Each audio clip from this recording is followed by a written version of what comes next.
Okay. One second. All right, we're rolling. Okay. Just say your name and where you're from. All right. I'm Ethna Lay. I'm from Hofstra University in New York. I have a kind of a different story, or maybe not so different. You know what? They won't necessarily be hearing jazz before you. So. Okay. Okay.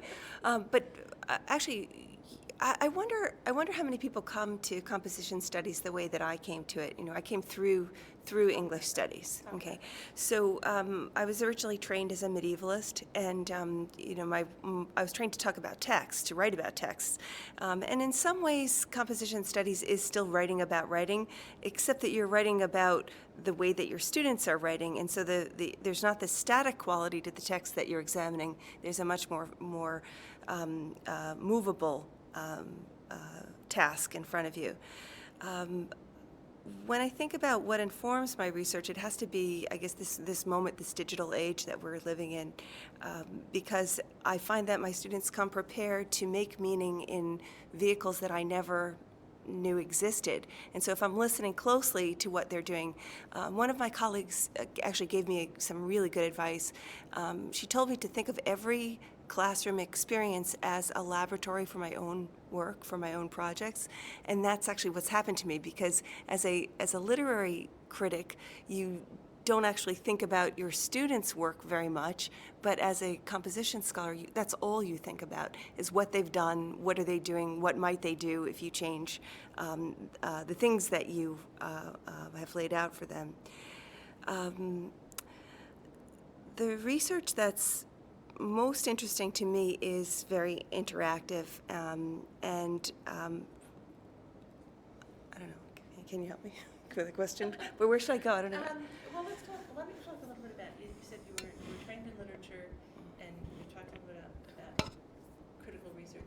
Then you came to be in a department of rhetoric and composition. Do I want to talk about that? No. Yeah. Do I? I mean, are you comfortable saying, okay, the kinds of research that I need to do? Well, what yeah, kinds of it's research are you being asked to do now? so now, You're a so young now, faculty member. so now, am I? I don't know. So now the work that I have to do, and the work that I want to do, is very, very collaborative. And that's not usually valued by English studies faculty. And now the work that I have to do is so changeable and so movable, and that's not really valued either. You know, the fact that there's this plasticity to composition studies, it's not a comfortable orientation for departments of English.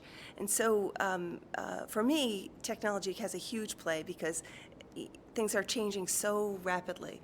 What I did with my students, my writing classes last semester with blogs, is already different because the technology available to make blogs this semester is so much improved. The fact that I can assume that every student at my university has access to a computer, let alone a laptop, let alone an iPhone, let alone an iPad, they get them immediately. That's the kind of population that I'm dealing with. So I'm running after what's happening technologically.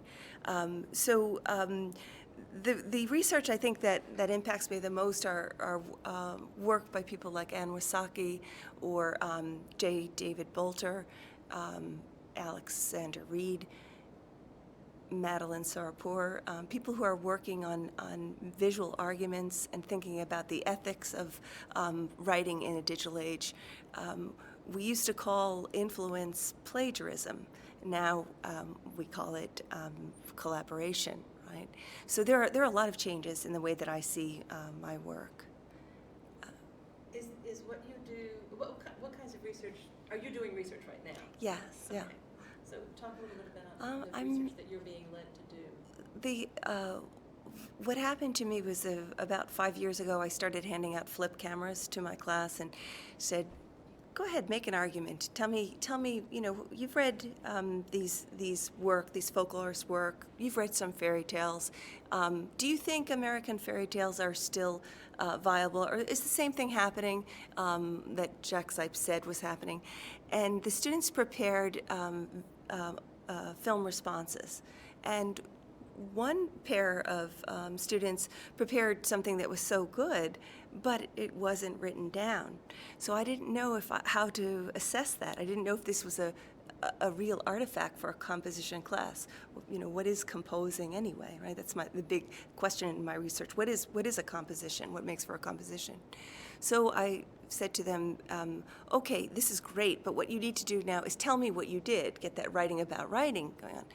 So what they submitted next was a director's commentary, which they laid on top of the video, which gave me some pause once again because I thought, well, it was fabulous actually, but it wasn't a written text. And unfortunately, the semester ran out. I never extracted a text from those two. But I'm grateful to them because they taught me something about what I needed to do, right? I needed to reconsider my question. What is a composition? What do we do in writing? And what are they doing? How now is textuality yielding to visual productions or audio productions? And so I think that that notion that I was suggesting before about use your classroom as your laboratory is really very true in practice. The book project that I'm in the middle of right now is tentatively called something like The Sequels of Literacy, and the subtitle is When the Essay is the Gloss. What happens, this comes, as you can see from my English studies training, what happens when they sideline or marginalize their textuality and take as their center authority on the page not a text, not the work of an auteur, but the work of a visual maker. So something quite different. So that's where I am. I think you always stay who you are, and that you have to trust your instincts and only do things out of love because it won't work otherwise. So be interested, be engaged. Oh, that was fabulous. I mean, Yeah? I love that you used the example, the specific example of your classroom. That's perfect. That was a big learning moment for me. So if you had one thing that you could tell somebody who was just coming out of graduate school and starting their first job about doing research, it would be pretty much what you last said. Yeah, just be honest. Yeah, do what you love. That's really all there is, right? So. Great. Good. Thank